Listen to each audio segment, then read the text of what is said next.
Opozita orientoi debatin publik javën politike që lamë pas, ndërsa mazhoranca qëndroi më në hije, edhe për shkak të mungesës fizike të Kryeministrit Rama në një vizitë në Arabinë Saudite, përmbajtja e të cilës u kufizua në shumë foto e pak informacion mbi çfarë u kërkua e çfarë u arrit me Riyadhin.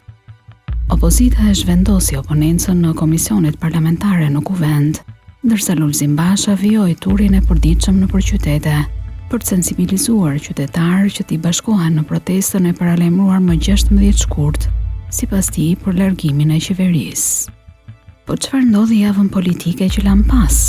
Qetësinë e qeverisë e prishi që në fundjavë presidenti Ilir Meta, që risolli në vëmendje çështjen e banorëve të unazës së re.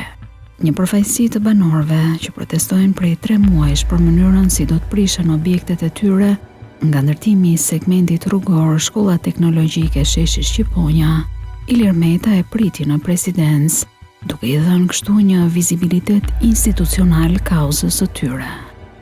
Skandali i DH Albania, firmës që me dokumente false kishte fituar tenderin e këtij segmenti, hodhi hije të forta dyshimi për korrupsion mbi projektin e unazës së re.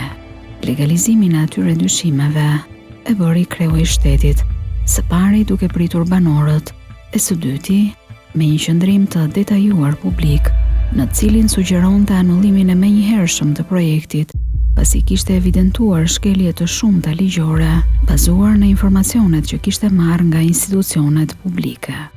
Në këtë mënyrë, rezulton e provuar se procedurat e tenderimit për realizimin e investimit në këtë segment rrugor janë shpallur, zhvilluar dhe kanë përfunduar ndërkohë që projekti nuk ishte miratuar ende nga Këshilli Kombëtar i Territorit. Siç është faktuar publikisht, konkurrimi në të 3 lotet ka qenë fiktiv. Në çdo lot kanë konkuruar 2 kompani, ku e njëjta kompani në të 3 lotet ka dhënë ofertë ekonomike me vlerë zero. Kjo provon qartazi realizimin e një procesi tenderimit të trukuar.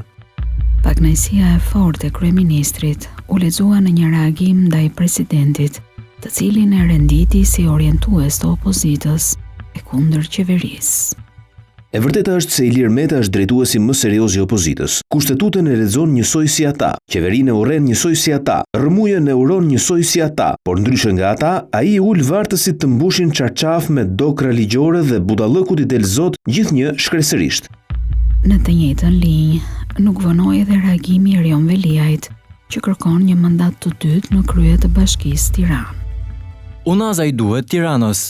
Do të ishte zhgënjyese nëse kalojmë nga një president anti-lodra tek ai anti-rrugë. Çdo ditë prorë të tëra bllokohen në Unazën e re nga protestat me djegje gomash e hunq nga grupe seksionet e dhunshme të PD-s në Kamës. 99% e qytetarëve të Tiranës që as nuk e kanë zaptuar e as bëjnë lojra politike. Nëse presidenti inkurajon këtë 1% të hurit e të zjarrit, kot që flasim. Megjithatë, formalisht qeveria pranoi përmes ministres së infrastrukturës se mund të bëheshin përmirësime në projekt. Kam vendosur krijimin dhe zhvillimin e një tryeze me Bashkinë e Tiranës dhe specialistë që do të vlerësojnë në çdo aspekt teknik projektin, duke mos përjashtuar dhe rishikimin e tij, nëse ka vend për një rishikim që përmirëson projektin. Pas qëndrimit publik të presidentit, banorët protestues të unazës së re gjetën një arsye më shumë për kërkesën e tyre për anullimin e atij projekti, realizimi i të cilit u prish objektet në pronësi të tyre. Këtë pakënaqësi qytetare, por edhe çdo tjetër, po kërkon të mbledh nëpër Shqipëri Lulzim Basha. Në ndalesat e përditshme nëpër qytete, u kërkon që t'i bashkohen protestës së thirrur më 16 shkurt, e u jep edhe zgjidhjet që propozon Partia Demokratike kur të vijë në pushtet. Që në më pak se 4 vite Edi Rama i ka shtuar çmimit të naftës plot 300 lek taks mbi karburantin për litër. Punim çdo ditën e parë me 300 lek. Thjesht nxjerrin bukën e gojës. Nxjerrin bukën e gojës. Asnjë gjë më tepër. Absolutisht. Ti je vetë punësuar këtu? Unë kam nusën, po bashkarisht. S'kam çfarë bën. Me që s'kam punë. Absolutisht. Shiko, kjo është gjendja kudo. Dhe për fat keq kjo po çon në një mbyllje me nivelet më të larta të biznesit vogël në Ballkan. Sot që flasim, 50 bizneset vogla do i mbylli qepenat për të mos i hapur më. Dhe kjo ndodh ditë për ditë. Kjo është e papranueshme. Nuk kemi kryeministër, por kemi një sharlatan I cili ka zaptuar selinë e qeverisë shqiptare me paktin që ka bërë me ndokët, me bajrat, me lulperishet, me shullazet, me kriminalet anë mbanë Shqipërisë. Dhe ju duhet jeni gati të merrin dorë fatin tuaj. Ju ka marrë ju dhe gjithë shqiptarëve 2 miliard euro taksa më shumë se më përpara. Ky që do ulte taksat për 97% shqiptarëve ka marrë 2 miliard euro taksa më shumë. Ai ka kthy këto taksa mbrapsht? Ai ka kthy në investime? Ai ka kthy në shërbime? Absolutisht asnjë kokë rregu, përkundrazi. Ka bën masakër mbi më të pamundurit. Kruja hyn qytetet me numrin më të madh familjeve nevojë ekonomike. Me planin tonë e para punës do ikin nga TVSH-ja. Çfarë janë biznese me xhiro 940 milion lekë vjetra në vit, ikin nga TVSH-ja. Do t'i ndryshojmë taksat. 0.5% të xhiros vjetore do jetë taksa vetme që do paguani, do t'ju heqim nga TVSH-ja. Nuk do ketë asnjë inspektor do ketë drejtën vitë të flasë. Përveç se nëse do më ble. Politika e tij ka qenë e qëllimshme për ta zbras kuksin, për t'i largu kuksianët. Ju jap fjalën këtu, në këtë shesh kuksit, duke nis me anullimin e traut që ka vënë për t'ju nda nga pjesa tjetër e Shqipërisë. Taksa do të zerrohet. Krahas takimeve të Bashës, njëlloi edhe javën politike që lan pas, opozita mbështeti aktet simbolike antiqeveritare të bllokimit të rrugëve në Mat, Rrogozhin e Milot. Por çfarë pritet të ndodhë në 16 shkurt? Qytetarët, edhe pse nuk ngurojnë të rendisin vështirësitë e përditshme, e kanë të fortë hijen e skepticizmit prej marrëveshjes së 17 maj 2017 mes Bashës e Ramës, por dhe protestat tipike të liderit të opozitës që nisin e mbyllen me fjalime. Ke shoh gjithë krotant, nuk duhet t'japsh dorën më Edi Ramës. Jo. Edi Ramën ta vesh. Ka marrë fund ajo. Ka marrë fund. Ti premtoj shqiptarëve dhe krotanëve si do jina të gjithë me ty, pa mo jam I dhënë dorën atij Edi Ramës më bush. Këtu shesh kryes ju premtoj. Po këtu para sa ne vdesim se krotanët kanë dhënë prova. Nuk ka. Ajo marrëveshje u bë një herë për garantu votën. Ai e shkeli me 16 shkurt. Hajde ne merrin dorën tuaj, nuk ka më. Nuk mund të jetë si një ditë tjetër proteste. Ne duhet të rikthejmë zgjedhjen e lira të ndeshme.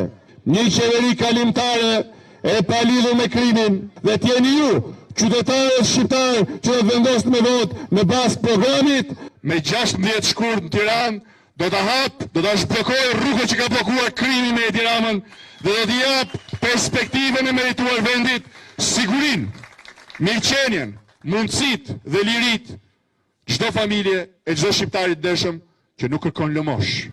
Studentët janë kategoria që me protestën e dhjetorit të kaluar sollën ndryshimin e 1/3 së qeverisë. Tashmë ata janë të ndarë mes mësimit dhe bojkotit.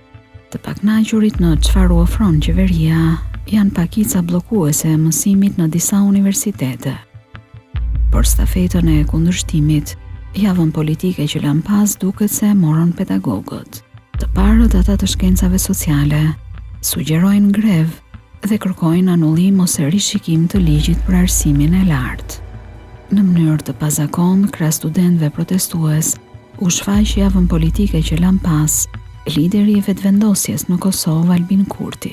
Protestat studentore në Shqipëri në këtë dimër I cili nuk po kalon,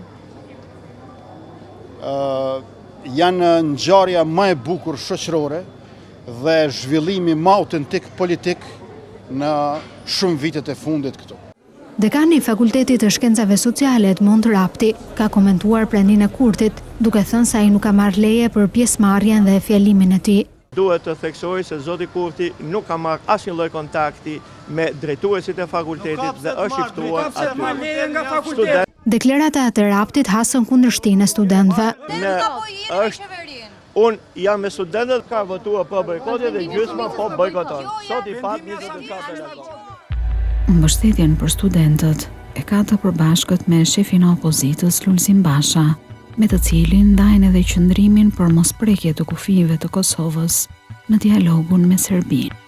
Javën politike që lan pas, rishikimin e ligjit për arsimin e lartë, e mbështetën publikisht edhe rektori I Universitetit të Tiranës, ai I mjekësisë, me një dëgjes në Komisionin Parlamentar të Edukimit që drejtohet nga opozita. Ligji I arsimit lartë ka një ngërç dhe ka një ngërç shumë të madh që nuk është I harmonizuar me ligjet tjera. Pra, ligji arsimit lartë jep autonomi financiare universitetit, por her pas here bin në kontradikt me ligjet tjera, që ata autonomi që jep ta bllokojnë ligjet tjetër. Pra, qoftë ke auditi, qoftë ke ligji për buxhetin, qoftë ke ligji për thesarin e shtetit. Pra, një nga gjërat thelbësore që besoj që mund të vështirë në herë zbatueshëm ligjin e arsimit lartë, është mos harmonizimi me kuadrin e përgjithshëm ligjor. Funksionohet cikli i tretë i studimeve për shkak sepse ligji i ri ka parashikuar që doktoratura realizohen në kuadrin të një projekti kërkimor i cili duhet të financohet nga Agjencia Kombëtare e Kërkimit Shkencor dhe Teknologjisë së Informacionit. Aktualisht ne nuk kemi pasur asnjë lloj thirrje, nuk është pasur asnjë thirrje për të aplikuar në këtë projekt. Kjo ka bërë të pamundur zhvillimin e ciklit të tretë të doktoraturës, që jemi në emergjencë të plotë të këtij procesi. Në të njëjtin komision, ministri i Brendshëm Sanderlesha u përball me akuzat për ndërhyrjen e policisë në fakultetet ku studentët protestojnë. Nuk ka pasur asnjë lloj dhune të strukturave të policisë shtetit ndaj studentëve protestues. Ky është konkluzioni i Ministrisë së Brendshme. Ka patur dhe një rast të vetëm kur policia e shtetit ka ndërhyrë në fakultetin ekonomik në përgjigje të një kërkese nga administratori i universitetit dhe nga policia private e cila ka detyrë të ruajë rendin e sigurinë e brendshme në godinë e cila paguhet nga vetë universiteti. Administratori është titullari financiar i universitetit. Ju nuk duhet kishit vepruar sepse shkresa është antiligjore. Por javën politike që lan pas, Opozita orientoi publikun edhe tek procesi i vettingut. Konfirmimi në detyrë i drejtueses së prokurorisë së krimeve të rënda Donika Prela, pas rezervave të shfaqura nga ONM në seancën dëgjimore, solli reagimin e fortë të Partisë Demokratike. Para se të lexonin verdiktin, përmes të cilit e konfirmuan në detyrë, komisioni sqaroi se shpallja e vendimit u shty nga 29 janari në 5 shkurt për shkak të nevojës për verifikim të një denoncimi publik të bërë ndaj Prelës i përcjell përmes medias. Bëhet fjalë për denoncimin e artikuluar edhe në selinë e Partisë Demokratike, ku pretendohej se në vitin 2018 Prela kishte liruar nga burgu Astrit Avdylin, i arrestuar aktualisht si antar i një grupi kriminal në Shijak. Verifikimet quhen në përfundimin se deri me tani nuk ekziston asnjë indicie serioze që mund të çonte në rihapjen e hetimeve. Vendimi për mbajtjen në sistemin e drejtësisë të Donika Prelës është konfirmimi se reforma në drejtësi ka dështuar dhe se për të mbrojtur Edi Ramën nga drejtësia e vërtet, përbuzet dhe poshtrohet edhe vetë operacionin ndërkombëtar i monitorimit. Vëzhguesit ndërkombëtar ishin ata, të cilët gjetën gjithashtu se bashkëshorti Donika Prelës ka fshehur të ardhurat, ka punuar në të zezë, duke mos paguar taksat për shumë vjet e duke mashtruar shtetin shqiptar me dyshimin e fortë të pastrimit të parave të korrupsionit. Për fokusi i opozitës mbeti edhe tek një ngjarje e rëndë ndodhur prej tetorit të kaluar në Kavaj. Abuzimi i një minorenaje nga bashkëmoshatarët e saj u mësua nga Sali Berisha dhe shënjestër publike u bë policia, që u akuzua se nuk kishte reaguar. Policia e shtetit ka heshtur dhe ka fshehur krimin për ditë e ditë derisa u bë publik nga ish kryeministri. Dhunuesit e Kavajës janë arrestuar përpara se ky fakt jetë bërë publik. Rasti është referuar më një herë në prokurori. Nuk ka bërë publicitet, me koshiencën më të plotë se kjo çështje nuk meriton publicitet. Çështja u rimori dhe në seancën parlamentare të të njëjtës, ku në mungesë të kryeministrit për shkak të vizitës në Arabinë Saudite, opozita targetoi ministrin e Brendshëm. Lulzim Basha dhe Sanderlesha u përplasën për funksionin që e njihnin të dy, atë të ministrit të Brendshëm. Sot keni para jush mazhorancën e përdhunuesve. Në një krim të shëmtuar që ndodhi në qytetin e Kavajës, policia ishte nënë e përdhunuesve dhe heshti fshehu krimin. Shërbimi informativ njoftoi kryeministrin dhe ministrat respektiv dhe nuk thanë një fjalë, fshehen krimin. Rasti i Kavajës është trajtuar nga policia e shtetit në momentin 0, pra në momentin e parë për cilin policia e shtetit ka marrë dieni. Publikimi i bërë në rrjetet sociale ka ndodhur mbasi shtetasit e akuzuar kanë qenë të arrestuar. Përpara se keni bërë atë palo status, ka dokumenta shtetëror për këtë, jo vetë jo vjetur. Kriza ka arritur dimensionet tragjike. Çdo ditë ka lajme tragjike nga vendi. Pasigurisë dhe pacipsisë me cilën shprehet ministri i Brendshëm për ngjarjen tragjike në Kavaj. Zgjidheni politikisht të krizë.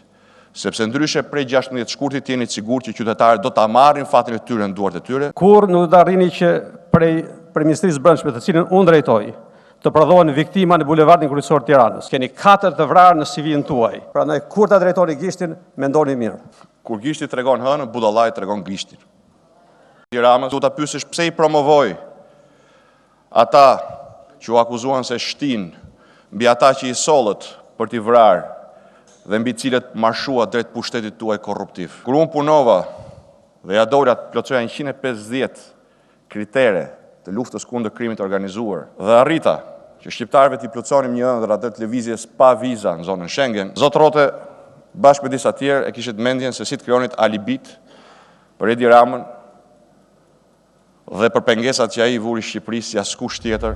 Megjithatë, duket se Lulzim Basha po përpiqet ta orientojë publikun tek protesta, pa u fokusuar gjatë tek betejë parlamentare. Socialistët po ja vështirësojnë ringritjen e komisionit hetimor të hiri, afatet e të cilit tashmë kanë skaduar, ndërsa vetë ish ministri i Brendshëm pa të shtyheshin për herë të 5 hetimet ndaj tij për trafik narkotikësh, si grup i strukturuar kriminal dhe korrupsion. Unë kam heshtur për të marrë atë që më takon, e pastaj do flas. Kujtoj që unë akuzohem për trafik ndërkombëtar droge. Dhe grupi i armatosur, grupi strukturuar kriminal. Po në Itali keni marrë. Dhe ndërkohë në Itali Prokuroria antimafia dhe gjykata ka thënë ky njeri nuk ka lidhje. Ndërsa këtu vazhdon e zgjatet sepse kanë frikë që nuk din se ta mbyll. Pasi e bllokuan për gati një vit hetimin nga parlamentit veprimeve të Sajmir Tahirit dhe Edi Ramës për trafikun e drogës, duke mos na vënë në dispozicion asnjë dokument, kërkuan që të njihen me ndryshimet që ne kemi paraqitur në kërkesën për komisionin hetimor, megjithse kërkesa është depozituar në kuvend që në datën 1 shkurt. Por çka po luhet pas kuintave, mbetet interesante. Për të mos patur një rast të ri Tahiri, socialistët po propozojnë një ndryshim në rregullore, ku rritet imuniteti për deputetin në rast të një kërkese për arrestim. Kështu, kërkesa për të autorizuar caktimin e masës arrest në burg ose në shtëpi, heqjes së lirisë në çfarëdo lloj forme, kontrollit personal të banesës, duhet i paraqitet kryetarit të kuvendit nga prokurori, bashkë me arsyetimin dhe provat mbështetëse. Socialistët duken të vendosur për ta miratuar, e për këtë po shmangin Këshillin e Legjislacionit, organi përgjegjës për rregulloren, pasi aty kanë numra të barabartë me opozitën. E sollën për të dytën javë rresht në Komisionin e Ligjeve, aty ku i kanë votat për ta miratuar. Ky dokument duhet shqyrtohet nga Këshilli për rregulloren, mandatet dhe imunitetit. Përndryshe jemi duke shkelur rregulloren, vetëm atje ne mund gjejmë debatin dhe konkluzionet e duhura për të rregulluar. Kush është dhjetësia e Këshillit të Rregullores? Kush është? Jemi po prapë ne. Pjesa dërmuese 90%, për jashtë Gramozov që është kryetar kuvendi, jemi ne, antarët e Komisionit të Ligjeve. Ne jemi, unë jam dhe këtu dhe atje. Po pse këtu jam ndryshe, unë dhe atje jam ndryshe? Dhe atje kështu do diskutoj këtë projekt. Ai pak përgjerive ta Blank Ballës. Me konsensus, s'dyshojmë asgjë pa konsensus. Qëndrojnë akoma 2 dispozita që bëjnë fjalë pikërisht për çështjen e imunitetit. Ja, këto kemi frikë ne. Nga viti 2012, deputetët e Kuvendit të Shqipërisë nuk kanë imunitet. Rregulloria duhet jetë në përputhje me kushtetutën. Ndryshimet e erpashershme që janë bërë, siç thash, gati 8 ndryshime nga 2005 deri në 2017, duhet të jemi të sinqertë që ja kanë zbehur rolin e deputetëve. Deputetët janë më shumë sot jashtë ndruar në kartona, se sa në persona me integritet. Të gjitha ndryshimet që janë bërë e kanë zbehur së tepërmi këtë rol.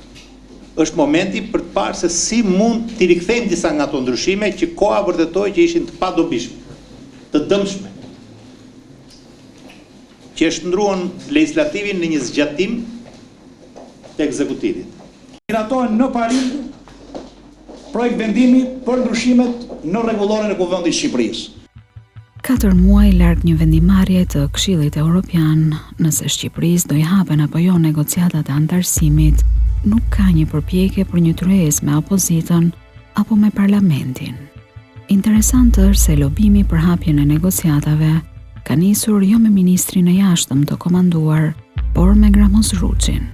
Me në krah kreun e grupit parlamentar të socialistëve, kryetari i parlamentit zhvilloi takime në Bundestag për të matur pulsin e skeptikëve brenda institucionit që do të votojë vendimin për hapjen e negociatave në emër të Gjermanisë. Partia Demokratike që po e përdor konsulencën e simotrës gjermane në qeveri, CDU-s së kancelares Merkel për programin e saj ekonomik, bën konstatimet e veta. As Shqipëria as Europa nuk do t'ju lejoj ta vazhdoni me këtë maskaradë. Disa prej jush i keni marrë mesazhet në Berlin këtë javë. Në qershor nuk do të ketë hapje negociatash për Shqipërinë dhe përgjegjësi vetëm për këtë është krye Hajduti, që tashmë është ekspozuar si njeriu që është ulur në atë karrike jo me votën e shqiptarëve, por me votën e krimit. Në Bundestagun gjerman, me gjithë përpjekjet tuaja anti-shqiptare, ka një shumicë në favor të hapjes negociatave. Lulzim, ku je Lulzim? Ke marrë një mesazh shumë qartë nga Partitë Popullore Europiane, duhet vish të votosh reformën zgjedhore. Rolin që ka Bundestagu e nënvizoi dhe ministri gjerman i shtetit Michael Roth, që ftoi opozitën shqiptare të votojë reformën zgjedhore.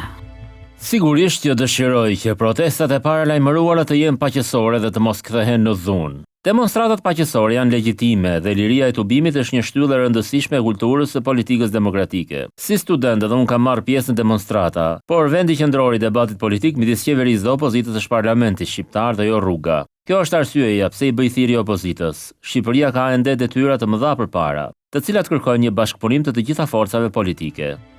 Pavarësisht qëndrimit të shprehur si nga mazhoranca ashtu edhe nga opozita pro integrimit të vendit, palët duken shumë larg një bashkëpunimi për këtë kaos.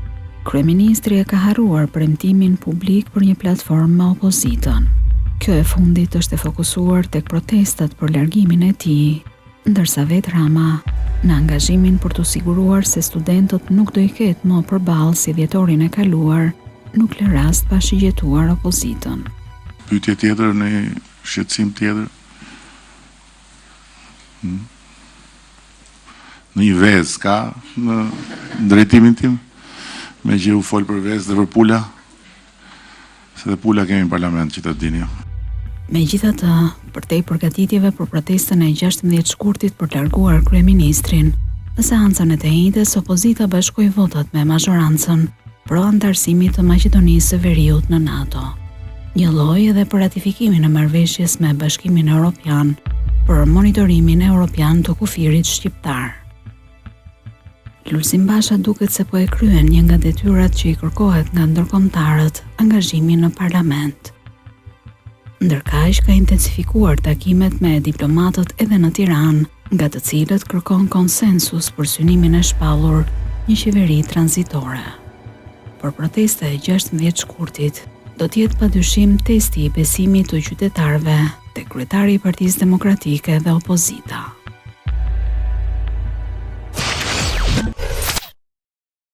Mos ki emocione, mos si që shef, unë nuk jam aq i keq sa zhdukem kur më shef në televizor atje me atë që s'poja përmend emrin se jemi dhe në Korçë dhe në Korçë është vendi i parfumeve, jo i erave të pakëndshme.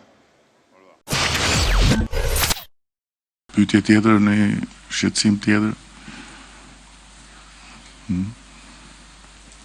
Në një vezë ka në drejtimin tim, me që u folë për vezë dhe për pula, se dhe pula kemi në parlament që të dini. Ju lëgoj ndjes për mëkatet tonat të ejntes, sepse e keni dëgjuar dhe shprejen kush fleve i shenin gdhijet me pleshtë. Ditën e ejnte, duam zduam, shkojmë dhe futemi të ajo kasolja qenve. Kështu që duam zduam, përzimi dhe ne me ta, edhe nga njerë dukemi dhe ne si ata, po një gjë është e sigurt. Ne nuk jemi si ata. Ne jemi ndryshe. Unë mendoj se student të mirë janë ata që janë qytetar të mirë në radhë të parë. Dhe më pas edhe ekselentët. Për mendimin tim, ata që janë jashtë janë qytetar të mirë, pasi din të kërkojnë. Fillove me këto tani, na bëj bisedën këtu, e zgjidhëm, e trajtuam atë çështje. Jo, në vazhdim të asaj desha të thesha dhe unë mendimin tim. Jo, po atë e trajtuam, kam përshtypjen. Mos i kthehemi prapë të njëjtës gjë. Po. Dhe qytetarët e mirë nuk bëjnë Ndoshta ishte një ekspresion i momentit, por edhe në parlament bëhet zoti kryeministri. Po nuk janë qytetarë të mirë në parlament. Kush e tha? Ku e dëgjoi? Thash gjohën që në parlament ishin mbushur me qytetarë të mirë. Mos prisni që në parlament të jetë kjo edhe në rrugë mos jetë kjo Jo, e pres shkemat punën, patjetër. Si që në kjo kështu? Jo, kështu është zoti kryeministri. Jo, sepse atë model marrim ne nga i parlamenti. Mirë, pra dakord, dhe unë atë model nuk e pranoj, kështu që dhe ne nuk e pranojmë. Bravo. Po. Kaq.